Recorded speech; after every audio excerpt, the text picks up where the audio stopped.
Hi, I'm Mayor Todd Gottel, and I'm very pleased to deliver to you today the city's annual State of the City Address for 2012. As I reflect over the past year, it's been a truly amazing time in Rowlett's history. December a year ago, we saw the opening of the President George Bush Turnpike after a 45-year wait. On December 3rd, 2012, the DART light rail service began operations in Rowlett after a 30-year wait. Now, Rowlett is open to new and exciting opportunities thanks in large part to these transportation amenities that are truly game changers for how we will grow and recruit new businesses to our community. I would be remiss if I didn't pause to thank the elected officials and citizens of our past who have had such vision for this community. What a wonderful legacy that they have given us today. The current City Council and City staff recognizes the awesome responsibility that this legacy has created for us and the need to ensure that any development and growth that occurs is done right and creates a financial sustainability to ensure it was truly worth the wait. In addition to the opening of PGBT and DART, there were numerous other programs and events that made 2012 a great year. In fact, it was a challenge to determine what to feature as part of this year's State of the City Address. We spent a lot of time focused on visioning of our future with Realize Rowlett 2020, and I'll explain more about that in just a minute. Citizen engagement, it is such an important part of the process and how we conduct the city's business. There were numerous opportunities to participate this year where your input really made a difference, and I'll highlight a few of those examples in just a moment as well. And while there's not as much construction as a year or so ago, there were still several noteworthy projects that were constructed or under construction that will aid in our future development. And speaking of future development, we are seeing some real activity as part of our economic development initiatives. It's an exciting time to see us to begin to realize our potential after so many years of waiting. Financial stewardship is probably the single most important element of what we do annually. It is critically important that we, as council, along with our city staff, take good care of your fiscal resources. And I'm glad to report that we've had another banner year, particularly when you consider the financial condition of our country. Last but not least, I'll discuss several public safety initiatives. We are truly blessed to have the quality men and women in our police and fire departments that truly make a difference in the lives of those we serve. There are several noteworthy events that I want to include in this recap, so let's get started. To ensure that we get it right and develop the remaining areas of Rowlett to the highest and best potential, we recently completed a 2-year visioning process called Realize Rowlett 2020, which included 2 phases and a lot of citizen participation to ensure that the appropriate regulatory policies are in place to achieve long-term financial sustainability for this community. As the consultant team was selected that specialized in form-based codes that create a sense of place, along with the real estate economics to ensure that our vision was based on market reality. We didn't want a plan that just had pretty pictures. It had to be real, and it had to be in the market in order to ensure that there was long-term viability associated with any development. Phase 1 focused on the 13 areas of Rowlett that have the potential to develop in the future. Phase 2 focused on the top 4 areas that are most likely to develop and have the greatest impact on the city's financial sustainability. Those 4 areas include downtown Rowlett, which incorporated the DART light rail station, Signature Gateway, formerly known as the Waterfront Entertainment District, which envisioned to include a 12-story office tower that will capitalize on the views of downtown Dallas and Lake Ray Hubbard, along with the visibility of this site from I-30. Healthy Living, which will leverage the growth and future development of Lake Point Hospital, being located north of Liberty Grove, east of Muddy Creek, and west of Waterview, which will create a diversity of housing options that Rowlett currently does not have to service the empty nesters, and the young urban population that would like other options other than the suburban housing mix that's so prevalent in Rowlett. Since the vision for the 4 focus areas was established in the comprehensive plan, the goal of Phase 2 was to put regulations in place that would support that vision. Throughout the Phase 2 process, we held a series of 4 public meetings. 2 that were generally related to the Signature Gateway, Healthy Living, and Woodside Living, and then 2 that were specifically dedicated to downtown. We held the first round of meetings in March and the second round in June. In addition, we held a combination of 10 Advisory Committee, Downtown Task Force, and Joint Planning and Zoning Commission and City Council meetings. At the public meetings, participants were provided with information about what makes great places of lasting value, took visual preference surveys to determine what design standards they preferred, and then were asked to provide input on the draft plans for each area. Participants were given the opportunity to provide input for all the areas, although some chose to focus just on one area that interested them the most. At the second meeting in June, participants were shown how their comments had been incorporated into the refined plans. In July, staff organized a development tour to show our stakeholders how the design principles and regulations that are proposed for adoption in Rowlett have been applied successfully throughout the Metroplex. Well, the purpose of our tour today is really to get a better understanding of what's going on in other cities. So as we make the decisions, the tough decisions as part of Realize Rowlett 2020, it's so important that we have a better understanding firsthand of the impact that actual development may have on our community. The common theme, I think, from everybody has been the value added. In talking to the developer of the residential subdivision, downtown Plano, we've stopped in Grapevine, everybody has said that it has aided in their tax base. It's diversified their tax base. And those are the things that are important to us. That's why we've focused on Realize Rowlett 2020 and ensuring that we're diversifying our tax base and making sure that with the last opportunity for development, we get it right. My office building backs up onto Dart, and I normally get to the office early. And it was a quiet morning, and I was outside drinking my coffee, and the lights were on, and the trains were coming in. They were testing the trains, and I could hear the freeway in the background. And the station was lit up, and it looked really, really pretty. And I had an overwhelmingly pleasant and exciting feeling about where the city was going for the first time. I've been here for 15 years. And I just thought it was really inspiring to stand there and look at what the city has become in the last 15 years. And I really don't see as many cities that are as well positioned as we are right now. Geographically, with the amenities that we have, with the personnel that we have in the city currently, with the consultants that have been around for as long as they have, and are so well tuned into what we're trying to do, without forcing us anywhere, but guiding us in our journey. And it's just tremendously exciting. One of the most important things that council and staff do throughout the year is to provide opportunities for citizen engagement on important issues facing our community. This past year, there were numerous opportunities that do just that. First and foremost, I cannot say enough about the great things about the level of volunteerism that we continue to see in the city of Rowlett. In fiscal year 2012, more than 26,600 hours of volunteerism occurred, which is equivalent to 12.78 full-time employees at a savings to the taxpayers of more than $583,000. Wow. We appreciate your support. We could not maintain our current service levels without you. We give back because we feel we get so much from our city that we feel that this is a way that we can give back to our city is through volunteering. I feel like I'm a part of that group of wonderful people at the library. I'm not saying that the other people in the other parts of the city aren't as great. That's my niche that I have found, and that's what I like.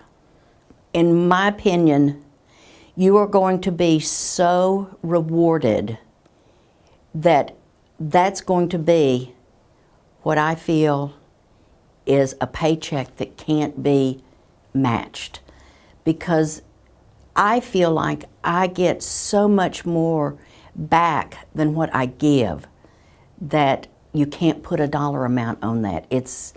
I love my city.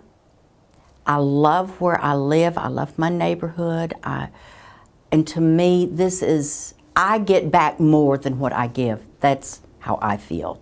And if you want that self-gratification that I feel like I'm rewarded with, that's why I volunteer. In addition to the visioning process that I've already discussed, we had a huge national night out in partnership with our police department and neighborhood crime watch groups. What an opportunity to get out and visit and/or meet your neighbors. The council and staff and I always enjoy the opportunity to get out into the community and say hi and meet the neighbors in your neighborhood. What a great annual event. There were even opportunities to engage our business community to discuss changes to the sign ordinance and industrial zoning in our business parks prior to council taking final action on the recommended changes. Whether it's seeking your input on changes to our garbage service or finding out your preferences to the amenities that you'd like to see in our park, such as Scenic Point Park, our process to study and implement programs or services count on citizen participation, whether they be in person or via surveys. Without much public discussion and no citizen input, Judge Jenkins authorized mosquito aerial spraying in Dallas. Suddenly, a window of only a couple of days were given to cities to decide whether to participate or not. Cities felt serious pressure to hurry to provide an answer. I appreciate that the leadership of Rowlett refused to become a part of a herd mentality to make a hasty decision that way, and instead scheduled a meeting to first seek input from Rowlett citizens on which to base their decision. West Nile was a serious public health threat, but there were consequences to consider regarding aerial spraying. I'm proud that my city government valued citizens' opinions, respected the process, and took the time to solicit and allow citizens' input before making this life safety decision. Even though the position I personally supported did not prevail, I left that meeting satisfied that I and all of the Rowlett citizens had been provided an opportunity to voice our opinion and had been heard by our elected city representatives who ultimately made the decision to aerial spray. After waiting 25 years, we're excited to see the completion of Katy Park this year. We celebrated its grand opening with citizens from Ridgecrest and Dexon Estates neighborhoods. We appreciate your patience and involvement during the development process. Rowlett Road Phase 2 between Miller and Century Drive was completed in record time. Can I say hooray? This process was completed with an 80% match of federal funds. We really appreciate the teamwork between staff and Tricon Construction, who has a local office in Rowlett, that completed Rowlett Road not only under budget, but ahead of schedule. We also saw the completion of the upper pressure plane interim solution that significantly improved water pressure to several neighborhoods in the northwest section of Rowlett. Staff has already started to the design phase to construct a permanent solution to this long-standing issue. Martin Drive was completed between State Highway 66 and Coyle Street in anticipation of the opening of the Dart Light Rail Station. There is a connection point now to Main Street and the Dart Light Rail Station to ensure both sides of the railroad tracks benefit from the Dart Light Rail connection. I think it'll do virtually the same thing that the rail 100 years ago did for Rowlett. It'll give different life to our downtown. The rail came through Rowlett, and Rowlett was built around the rail and the buildings downtown. Most of our citizens noticed that those buildings downtown seem to have two front doors. There's a front door in the back because at one time those buildings faced the north towards the railroad tracks, and now we're seeing people investing and wanting to cover both sides, if you will, the street side as well as the rail side. I think it's going to give great new life, not only to the commerce of our city, but allow a new dynamic kind of residence area downtown with the new Rowlett plan downtown. We'll continue to fund a $4 million cash CIP that ensures that we keep good streets and alleys in good condition. There's truly been a lot of progress made through this program over the course of the last 5 years. As I mentioned earlier, our past has truly blessed us with a tremendous vision that has included PGBT and DART. We are duty-bound to ensure that all future development meets the test of being worth the wait. With the completion of PGBT December a year ago, we have seen a significant increase in our sales tax and the level of interest in the development of our community. Realize Rowlett 2020 has established an important framework for all future development to follow to ensure that it creates a level of financial sustainability that this community must achieve going forward. I'm also pleased that Jim Grabenhorst, our Director of Economic Development, joined the Rowlett team in 2012.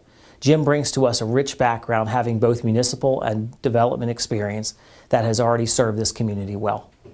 Rowlett saw a great amount of activity last year in commercial construction. We had 2 new restaurants that opened, Raising Cane's and Applebee's. We've also had a new CVS pharmacy that opened at Dow Rock and 66, and a new vet hospital, Stonebridge Vet Hospital, that opened here in Rowlett.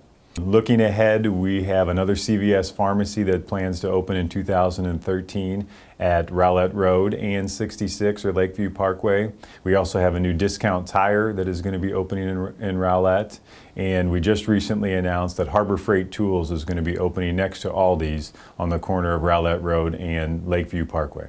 Business retention and expansion is one of the key components of economic development. That's where a lot of the jobs are created within a community. And we had a great success story last year with Preferred Powder Coating. They're a longtime local Rowlett business that underwent a 32,000 square foot expansion and created 15 new jobs within the community. I realize Rowlett 2020, which is the community's vision for future growth, is now kind of transitioning to an economic development implementation side.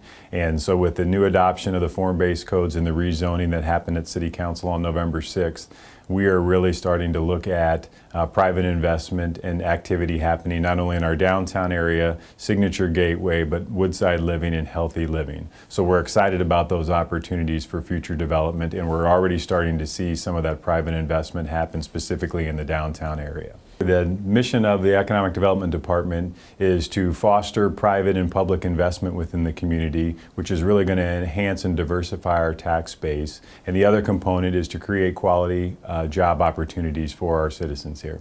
One of the other opportunity areas in Rowlett is our North Shore Commercial District area. It's one of the largest undeveloped areas of ground that's along the President George Bush Turnpike.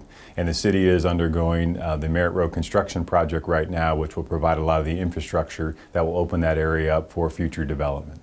Yeah, another great indicator for Rowlett was the sales tax revenue that we track, and we saw last year a nearly 14% increase in sales tax revenue year over year from 2011 to 2012. And a big thank you to all of our Rowlett residents who support our local businesses and continue to shop here locally in Rowlett. It's an exciting time to be in Rowlett with the vision that this community has created with the strategic, the Realize Rowlett 2020 plan, and the transportation improvements that have happened with the Bush Turnpike now open and the Dart Light Rail open into Rowlett. It's exciting to be part of our logo, which is Rowlett on the water and on the move. The single most important element of what we do annually as council along with city staff is to take good care of your financial resources. I'm glad to report that we've had another banner year, particularly when you consider the financial condition of our country. We adopted the fiscal year 2013 budget without raising taxes. Rowlett citizens have had the same tax rate since 2006, which is remarkable considering that Rowlett has had 6 years of continued decline in property tax valuations, resulting in almost $2 million in reduced revenue. This had required a judicious review of all expenditures annually that resulted in 41 less employees in 2007.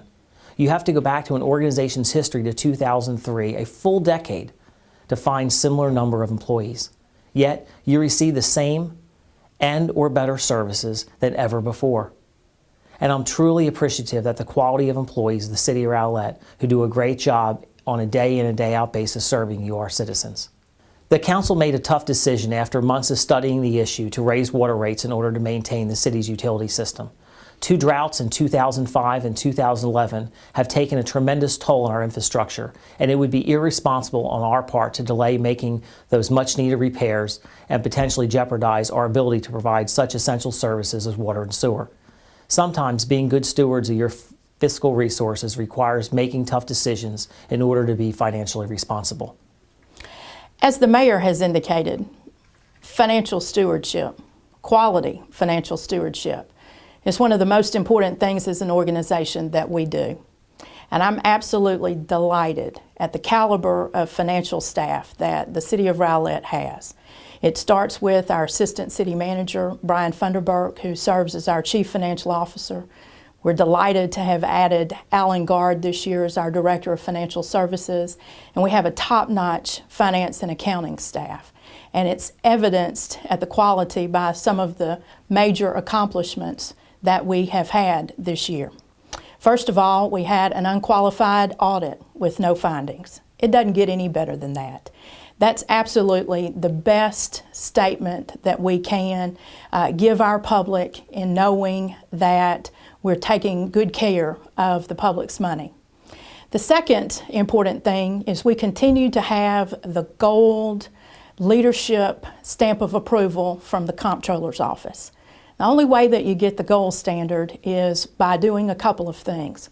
On a monthly basis, publishing your financial statements, completing and publishing your entire budget, and then finally putting your check register out online. And every month we do those things because we believe it is important to continue to, again, be open and transparent with the public's money because it is the single most important thing that we do. And then lastly, I want to comment on several bond refinancings that happened this past year. We had our bond rating reaffirmed as a part of those refinancing, which is saying something in today's economy when the United States government is always wrestling with the forever fiscal cliff and what that means to our nation's bond rating. But in the city of Rowlett, ours is in good standing and continues to be reaffirmed due to the quality management and policy direction that we get from City Council. The other thing that was very important is the money that it saved. By refinancing these bonds, we were able to save significant money to our public over the remaining life of the debt. And then finally, we didn't have to buy insurance to get a quality rating because of our good bond rating. So those are just a small number of tangible items that our finance department does on a day in and day out basis to be good financial stewards of our public's money. And we appreciate the trust of our public and we work very hard every day to keep it. On January 16, 2012, the unthinkable happened to several Rowlett residents. Bullets entered the homes of 2 Rowlett residents, landing in the living room of one and the bedroom of a 5-year-old child in another. Now to the stray bullet story. Police were called out to 2 North Texas homes last week where the owners there claimed their homes were hit by gunfire. That's where it came in. Last week, the Bowman's house was hit by a stray bullet. It ended up going through their child's bedroom. So that's where it came in, right there? Yeah. Another bullet penetrated an exterior wall and lodged itself in a dining room wall at the Nose home. A frightening evening for 4th grader Lily, who translated for her mother. It just felt like a whap in my back. In the summer of 2010, homeowner Mike Doman was hit by a stray bullet working in his backyard. He spent 6 days in ICU. He's suing the gun range, claiming that's where the bullet came from. The range owner is denying liability. Police investigators say Doman's case is no longer an isolated incident, which triggered the city's rapid-fire response. The city took action and filed an injunction against James Day and the Garland gun range. The goal of the suit was not to close the Garland gun range, but to require Mr. Day to operate the range in a safe manner that did not jeopardize the safety and welfare of Rowlett residents. As a result of this injunction, numerous improvements have been made by Mr. Day. A third-party independent review of the safety of this range has been ordered by the judge hearing this case and is pending final ruling in January. This year, the city engaged medical control providers with an essential part of the medical service offered through the city's emergency medical service. Medical City of Plano was selected after an extensive search process. And once Medical City was on board, they reviewed the City of Rowlett's emergency medical protocol and were so impressed that they adopted it system-wide. And now the cities of Frisco and Plano are using Rowlett's protocol. Way to go for all the staff involved in this process. On February 1st, around lunchtime, I got up off the couch and suddenly felt a huge pain in my chest. I took some Tylenol, I went and laid down, and then I couldn't move. I couldn't get up. As soon as I got 911 on the phone, they stayed on the line with me until the paramedics showed up, and they were there in minutes. I mean, quick. And then they started assessing me and made it they knew I was having heart trouble. They proceeded to get me in the ambulance, like pronto, so they could use their technology that they have on board for the where they send the EKG to the hospital. And with that knowledge, the hospital knew what they had to deal with. It ended up being a major heart attack. I probably wouldn't be here if it hadn't been for the technology on board of the ambulance. I got to celebrate my birthday with my family, and I'm going to celebrate Christmas with my family and friends, and and I don't have any heart damage. I have one tiny little scar from all that. I even got to go scuba diving just this month. In closing, this is truly a great time in Rowlett's history. Thanks to all of the citizens and staff that participated in this year's State of the City video. I wanted to extend a special appreciation to Drew Rist, our creative producer, who does an amazing job producing our television programs throughout the year and did another amazing job on this video as well. As we look into the future, fiscal year 2015 will be a pivotal year. Thanks to our very strategic financial stewardship, the city has managed to maintain its current tax rate since 2006. However, due to declining property valuations and a loss of property tax revenues of almost $2 million annually, a tax increase will have to be considered in fiscal year 2015 in order to maintain the current service levels that you, our citizens, have come to expect. We'll continue to educate you about the service levels and our financial challenges in the months to come. We appreciate all of you that participate in your local government through emails, personal contact, and participation in citizen engagement activities. Everyone doing their part is what makes Rowlett such a great community. I'm proud and honored to be your mayor serving in this amazing time. I look forward to another great year in 2013 for the city of Rowlett. Thanks for watching.